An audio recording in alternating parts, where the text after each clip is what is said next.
In lesson 27, we're going to get into two-column proofs. And I'm just going to show you one proof example. And to do proofs, you generally just kind of have to know the rules of geometry, different postulates and theorems, in order to prove whatever you're trying to prove. And so let's just look at example 2 to get started. It says prove theorem 6-1 which says if two angles are complementary to the same angle, then they are congruent. I'll try to get everything in screen here. And so then it has our drawing and it kind of shows it. But it says our given is angle 1 is complementary to 2.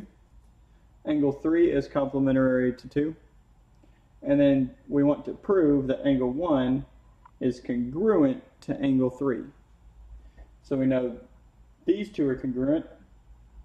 These two are congruent. We have to prove that these two are congruent is what we have to prove. So we're going to do this two-column proof style. Now this is the way I generally do proofs. There's other ways to do proofs, but two-column to me is the cleanest way. And I actually showed you in in algebraic proofs, lesson 24, how to do this. But we're going to have a statement column and a reason column. We need plenty of room here. Alright, so those are our two columns. Now what's our first statement? Our first statement is that angle 1 is our givens. Angle 1 is complementary to 2, and 3 is complementary to 2.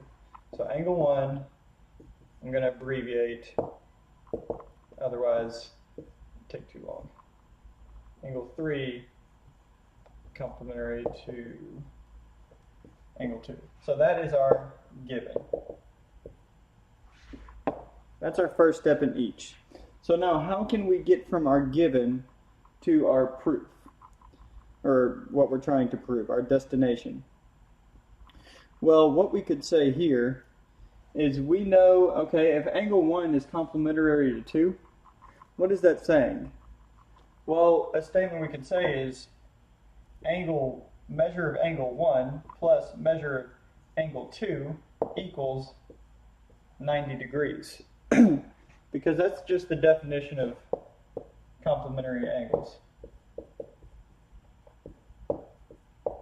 That's our definition. So that's an example of a definition you would have to know.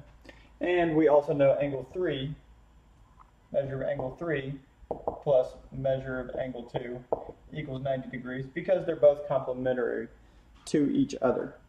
So there's 2. Now let's move on to 3. Alright, and it actually gives you different things in the book, and it actually just says find the reasons. But we're going to go through both here. The next thing it says, well, let's look at this. Angle 1 plus angle 2 equals 90. And we also know angle 3 plus angle 2 equals 90. So they both equal 90.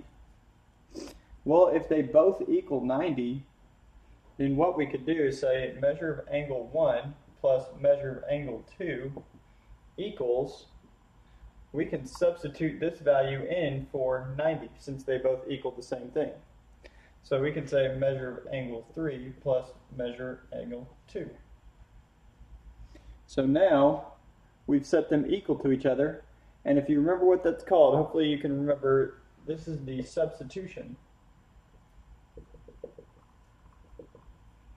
property. I think they call it up equality, but I'll just leave it there. Well, I'll go ahead and do it. Substitution property of equality. Now from here, once again, we're trying to prove angle 1 is congruent to 3.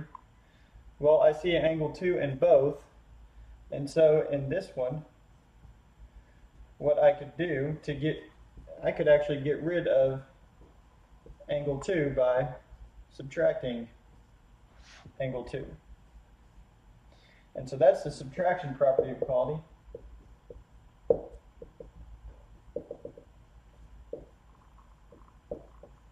And now we simplify.